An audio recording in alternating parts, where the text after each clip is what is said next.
Hey guys, Craig here. Bit of an update for you for the channel. Something I've been working on that I didn't do a build log for is this. It's the Airfix 148 Lynx Mark 7. As you can see, I've actually built it and I didn't do a video for you, so I apologise for that. I've actually done 2 builds without doing a video. No excuse for it, just being lazy really. But here's a couple of finished projects I've been doing recently. So this is the Airfix. As you can see, it's the Army in the Army Air Corps colours. For an Airfix kit, actually really liked it. If you remember the updates, I had a few issues. I think I did an update for it.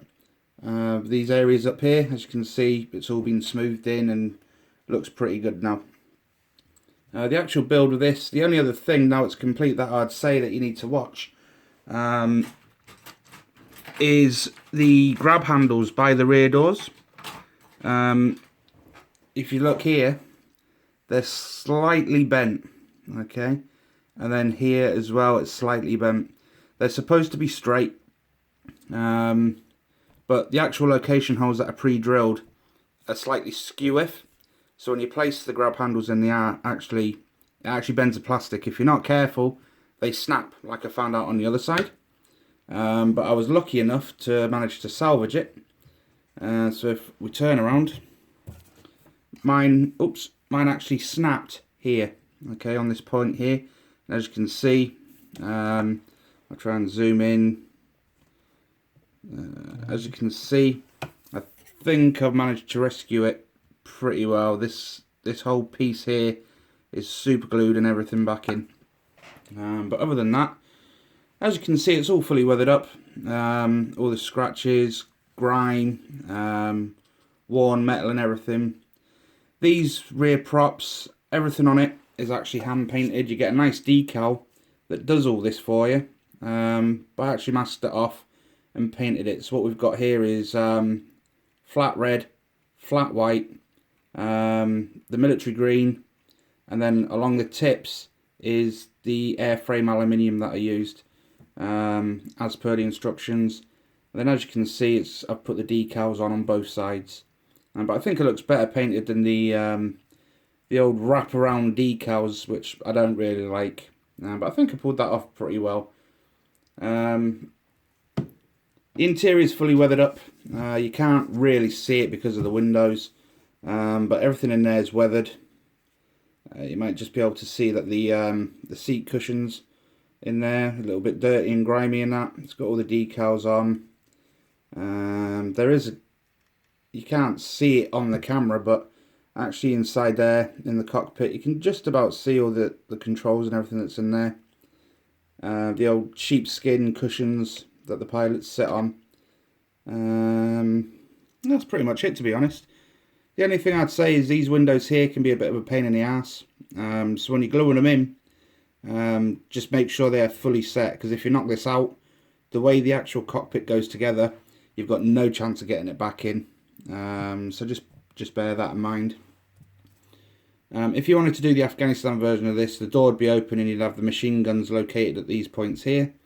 But I've done mine as an Mark 7, which is something I grew up with out in Germany. So I generally saw these types of helicopters quite a lot, particularly in these colours with the tow missiles on, which is why I've decided to do it. So that's one project that I've done.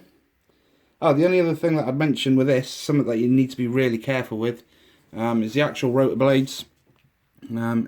All of these little pistons and everything, they're all separate parts and they are very flimsy. And then this little knuckle here, let's try and zoom that in again for you. There you go. These little knuckles here, these are separate parts. That's a separate part. That's a separate part. And they go on one way. Okay. All these little areas here face the same way. But when these are gluing, you might find you get a little bit of sag. As you see, this one here, this one's a little bit saggy compared to the rest because it wasn't fully cured when I shifted it. So as there's no pilots in it, it's not flying anyway, so you'd get that droop on the old rotors anyway. But if you're going to do this in flight, just be very cautious that these are fully set before you do anything with them. Other than that, a fairly simple kit to go through. The instructions can be a ball ache, as I pointed out previously. You've really got to decide what you want to build before you start building it. And a lot of it comes down to the engines. If you're going to have the sand filters on the back or not, the type of engine covers and that on the front or not, if you're going to have the tow missile system and sights or not. So you've got a little bit of thinking to do prior to actually building this Lynx. But it's one of the things I grew up with. I loved it, and to me, this is my Huey for the old Americans or whoever's watching the channel. This is the helicopter I grew up with. So anyway, moving on. Second project. There's not much else to really tell you about this, but that's pretty much the Lynx done. The second project I've just finished today, and it's one of my holy grail kits, and that is the f14 Tomcat. So I know some of you don't like the old camera wobble and everything, but I'm going to have to because of the size of the thing today. So this is the 1/48 scale f14 Tomcat. I've done it in Jolly Rogers. Yeah, it's the Danger Zone Edward Academy kit. What to say about it? It's for an aircraft. It's a very, very complex build. There's a lot of effort and detail that's gone into the actual cockpit. If we try and get in there without getting any glare on, let's try and move that light a little bit. It's got the full photo etch and resins, what do you call them, ejector seats. All the seat belts and everything are on. I don't know if I'm going to be able to show you the actual cockpit. No, I can't get in there with the angle. No, but it's got the full zoom resin cockpit on the go in there. As you can see, it's quite a massive build. It's huge for a 1/48 scale. And again, this is one of those kits where you really got to plan what you want it to look like before you build it. The reason I'm saying that is this particular kit is designed to have every hatch open, the cockpit open, all the little cupboards, all the little storage points that down the sides are open. The undercarriage is supposed to be open, the air brakes at the back are supposed to be open. And that's how this kit's designed, to be sat on a runway or on a flight deck and everything open so you can see everything. If you're going to do it in flight, as mine is, there's issues that arise. If you're going to do this in flight, the canopy doesn't really fit properly. I've had to do a little bit of filling around here with Formula 560 just to try and get the thing flush. The reason for it is there's lots of photo etch that comes down the side here that goes on the runners. Okay, with a photo etch on, it sits a lot higher, so I had to remove the photo etch, and then I had to sand quite a lot of the rim to even get this to get anywhere close.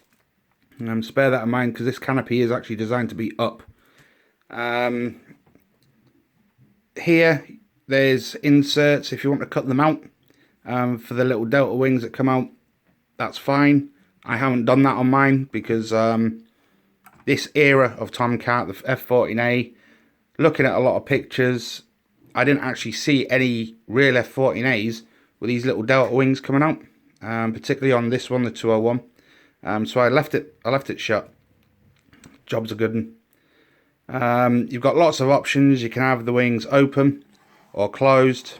Unfortunately, there's no mechanism in it to do both wings, so if you want them, you got to do it one by one. However, the way this is, how I've built mine, is designed to have the wings back. The reason I'm saying that is because you get two top covers. This whole top cover up here, you get two of them, and basically the difference is these little flaps that go down the side, these are all pointing downwards, so you get no gap, okay, to seal off the hole. But depending on my mood, one day I might want the wings open, one day I might want them closed. So I've built it like this. so you get this big gap here. But resulting in that, with the gap there, the wings are actually quite wobbly and loose. Okay, but when they're fully back, they're solid. If you had these closed, the wings wouldn't move at all, and you won't have any wobble on the old wings. Moving around to the back, as you can see, the nozzles and everything are fully weathered up. It is the resin engines that you get with the kit. You're not going to be able to see it on the inside, I don't think. But inside the engines, you can maybe just about see the photo etch that's going on in there. They're fully detailed on the inside. It's got all the fans, all the photo etch and everything that are in there. That's pretty good. However, again, with the kit being what it is, you've got the choice with the resin. The engines come up to about here. You can have it like this, or you can have the closed nozzles, so it's on like afterburner, or you can use the kit engines, and all this area is all designed so you can have the engines out. It's fully detailed up, so if you're going to have the whole thing opened up, you could put the engines on little trolleys or something for maintenance. The only downside is there's no blanking plates to go on the inside, so you see the whole inside of the model and how it's put together. So that might be something you'd have to scratch build yourselves. Rest of the kit then. Once you get around the complexity of this thing, everything's in stages. The cockpit's in a stage. The whole front of the fuselage is a stage. The radome on the inside, it's got a fully operational radome that goes up, down, left, right, all that sort of stuff. Bearing in mind, the nose is designed to be up for display. All these little side panels that are down here, this whole side of the aircraft is pretty much open. So you can see the cannon coming down the side. You've got the little footholds, little ladders and that going up so the pilots can get in and out. You've got the ammo boxes, radios, all the gubbins supplied with the kit that go into this side of the aircraft. A nice little detail that I thought. You're not going to see it, but the air intakes here, they're adjustable as per the real thing. So depending on how you've got your nozzles, you can adjust the intake flap on the inside. Because when the wings are back, the little flaps on the inside come down to force more air in, all that sort of stuff. But you've got the option of changing and moving those flaps on the inside of there. So that's pretty cool. The detail on it's pretty phenomenal, to be perfectly honest. All the casting, all the markings, all the rivets, all the flaps, even the flaps, the back flaps you can have up, down, open. You can have the flaps on the front here. These fold forward and you can have them open. The air brake at the back, you can have that up or down. And that's pretty much the top of the aircraft, to be honest. Let's try and get this upside down without A, making you dizzy, or B, breaking it. Right. On the underside then, it's a Tomcat. You know, you've got different options for the front here. You've got different types of sensor for the front. So mine's the A, so it's got this one. There's a slightly different one if you want to do a B or a C or whatever. Undercarriage. Now this is where it's a little bit crap in design. These flaps are supposed to be open for the undercarriage. So if you're going to do it closed, you're going to get this sort of thing going on. It's got little gaps everywhere because it doesn't quite fit. This part here on the front strut is supposed to be up with the wheel down. Oh, I don't know what that is on my nail, black paint or something. But because it's designed to be up, you get this little gap just on the front here. And it really does need filling. I just couldn't be asked to do it. Moving back, you've got options. You can have these on or off. You can have these, sparrows, whatever you want on the bottom. You've got the option if you want fuel tanks on or not. The pylons underneath that you can have on or off. These rear ones you can have on or off. You've got spaces down the middle for the Phoenix and that. However, I've left mine off at the back because I'm going to put a mount in here so it looks as though it's flying. You can have the Arista hook up or down, depending how you want it if you want to come in for landing or something. You can have the arrows to hook down. And basically, you've just got so many choices with this thing. But the poor choice, like mine, is to have it trying to be in flight, because it's very hard. And it's all the undercarriage sort of stuff. Here's the undercarriage here. This is in 2 parts. Doesn't quite fit properly when you're having it closed. Having it open fits perfect, you know. But there you go. It is what it is. I've done my best with it. So as you can see, it's all weathered up. It's had shadows on it, scratches on it, just general weathering. The burnt nozzles at the back. A little bit. I might have to touch that front undercarriage up a bit. It's a little bit too scratchy. On the top, as you can see, it's got all the pre-shading on it. It's got scratches on it, highlights on it. It's got muck and grime on it. It's had the full hog. I'm generally quite happy with this, to be honest. It'll look better once it's on its base, or something to hold it up so it looks as though it's in flight. But I'm probably going to have the wings out how it is now. There's an overall view for it. And I'll have it sort of like maybe banking or something, and then have that on a little base or something for it to sit on, because I am actually running out of space. Because I was toying of putting some strings on it and making it look as though it's actually flying, but I think it's going to look Chad. So I'm going to get something to mount at the back underneath, a pole or something. Maybe not a pole, one of these sort of like aeroplane carrier things, or fabricate something to fit to bear the weight of the thing. But to give you some idea on the scale of this thing, that's 1/48. It's a big plane. So the Lynx, which is also 1/48, actually sits quite nicely on the top. So I don't know whose scale's wrong, whether it's Airfix or whether it's Academy's. But looking at the size of the seats in the helicopter and the size of the seats of the Tomcat, I think something's wrong there somewhere. I haven't really got anything to give you to scale. But anyway, that's a channel update for now. So that's everything that I've been building and built. The only other thing I've got going, what we'll do is we'll just pop that down there for now. Ooh, we don't want to snap that nozzle off on the end. If you can have a look in the end there. What we've got is the Ford F350 Meng. This is the 1/35th scale. That's going to be my next project. And my idea with this is I want to do a zombie apocalypse sort of like diorama, because I want to work on my scenery and trying to get rocks and just decay and that rusty look, and I just want to have a play with scenery for a change. So I'm going to get this. Well, I'm not going to get it. I've got it. This is hopefully going to be all battered and damaged, maybe on its side in a ditch or something. Then I'm going to get something else. I don't know, maybe a striker or something, or maybe an MRAP or some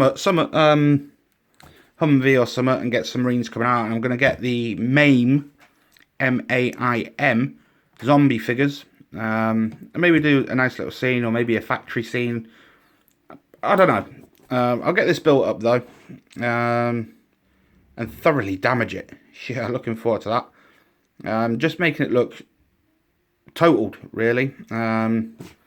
Maybe bits of zombie or something stuck all over the front of it, or maybe have it run into a lamppost, burst tyres, stuff like that. Just generally to have a bit of fun for a change. I'll open the box and go through this when I get to it. I've still got a couple of little things on the Tomcat to finish off. It's just stupid little things like the undercarriage and that, like I said. But generally, there you go. There's a good idea of scale. Generally, that's me done. So that's my update for now. I'll give you a shout once I've done the finish off the Tomcat for sure. And when I start this bad boy, the only other thing I've got going left is the Battlestar Galactica that I got sent a few weeks ago from a friend, John Petrie. That's still a work in progress. I'll get that done, get that fully lit, and get that posted up as well. But for now, I'm going to concentrate on my zombie apocalypse. And that's pretty much me, guys. So if you've got any questions, comments, if you're going to shout at me for having a wobbly camera again, feel free in the comments. And I'll speak to you guys later. Hope you've enjoyed what I've done so far. And bye-bye for now.